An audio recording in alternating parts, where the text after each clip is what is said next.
The sun rises over Plains, Georgia, differently these days for shop owner Philip Kurland, as he and others in this rural community of about 700 people mourn the passing of its most famous resident, Jimmy Carter. We were hoping we were going to be planning his 101st birthday, but the realization is he'll be with Rosalind.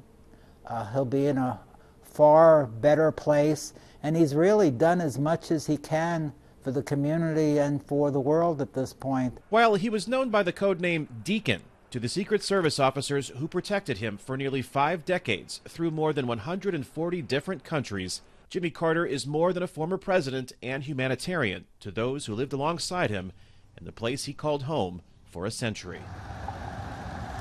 As Carter's hearse and motorcade made its way through the town at the beginning of 6 days of funeral activities, Kurland reflected on Carter's personal impact on him. There goes my hero. It's the beginning and the end.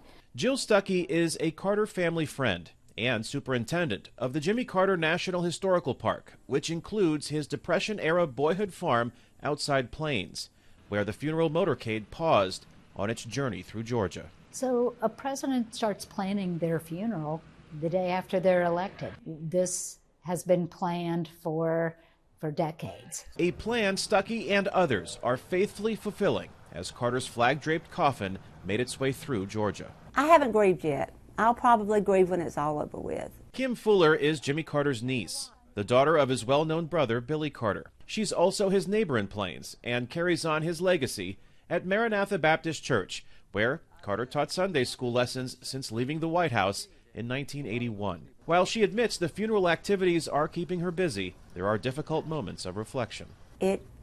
Something just kind of flooded over me. I was thinking, we're doing this because he's dead. He's gone. And I had to go outside, so there are moments when it hits me just overwhelmingly. As members of the U.S. military stand at attention at Carter's flag-draped coffin at the Carter Center in Atlanta, thousands of visitors like Atlanta resident Walter Ramsey have one final opportunity to connect with Georgia's only president. I wasn't alive for his presidency, but this really helps make it feel like Jimmy. People will continue to pay their respects to President Carter in repose here at the Carter Center until Tuesday. That's when he'll be transported to the National Capital Region for official ceremonies there, before he returns to Georgia when the official ceremonies take place in his hometown of Plains, Georgia, which will also be his final resting place. Kane, Farabaugh, VOA News, Atlanta, Georgia.